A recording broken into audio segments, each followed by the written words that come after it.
ಯಾವ್ದೋ ಫೋನ್ ಬರ್ತಾ ಇತ್ತಲ್ಲ. ಹಲೋ ಸರ್, ನಾನು ಋತು. ಏಯ್, ಮೂರು ಮ್ಯಾಚ್ ಸೋತಿದ್ಯಾ. ಇಡ ಫೋನು ಫಸ್ಟು. ಸರ್, ನಾವು ಚೆನ್ನಾಗಿ ಆಡ್ತಾ ಇದೀವಿ ಸರ್. ನಮ್ಮ ಜರ್ಸಿ ಕಲರಲ್ಲಿ ಏನೋ ದೋಷ ಐತೆ ಸರ್, ಅದಕ್ಕೆ ನಾವು ಸೋಲ್ತಾ ಇರೋದು. ಇದೇ ಕಲರಿಂದ 5 ಟ್ರಾಫಿ ಗೆದ್ದಾನೆ. ಫಸ್ಟ್ ಫೋನ್ ಇಡು. ಸರ್, ಇದೇ ಜರ್ಸಿಲಿ 2 ವರ್ಷ ಬ್ಯಾನ್ ಆದ್ವಲ್ಲ ಸರ್. ಹಳೆದೆಲ್ಲ ನೆನಪಿಸಿ ಯಾರು ಕೊಟ್ಟು ತೋರಿಸ್ತೀಯ? ಇಡು ಫಸ್ಟ್ ಫೋನು. ಈ ಓನರ್ಗೆ ಏನು ಹೇಳಿದ್ರು ಫೋನ್ ಇಡು ಅಂತಾರೆ. ಅವ್ನು ಡೇವಿಡು ಎಲ್ಲೋ ಜರ್ಸಿ ನೋಡಿ ಎಲ್ಲೆಲ್ಲೋ ಹೊಡಿತಾನೆ ಬಾಲ್ನ. ನಮ್ಮ ಕಷ್ಟ ಯಾರು ಅರ್ಥ ಮಾಡ್ಕೊಳ್ತಾರೆ? ಪಾಪ ಋತು ಕಾಲ್ ಮಾಡೋಣಿರು.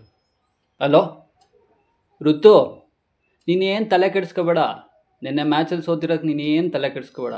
ಯಾಕಂದರೆ ನಿನ್ನೆ ಹೆಂಗಿದ್ರು 207 ರನ್ ನೋಡ್ದಿದ್ದೀರಲ್ಲ, ಅದ್ರಾಗೆ ಲಾಸ್ಟ್ 7 ರನ್ನ ತಲೆಗೆ ಟ್ರಿಬ್ಯೂಟ್ ಮಾಡು, ಎಲ್ಲ ಖುಷಿ ಪಡ್ತಾರೆ.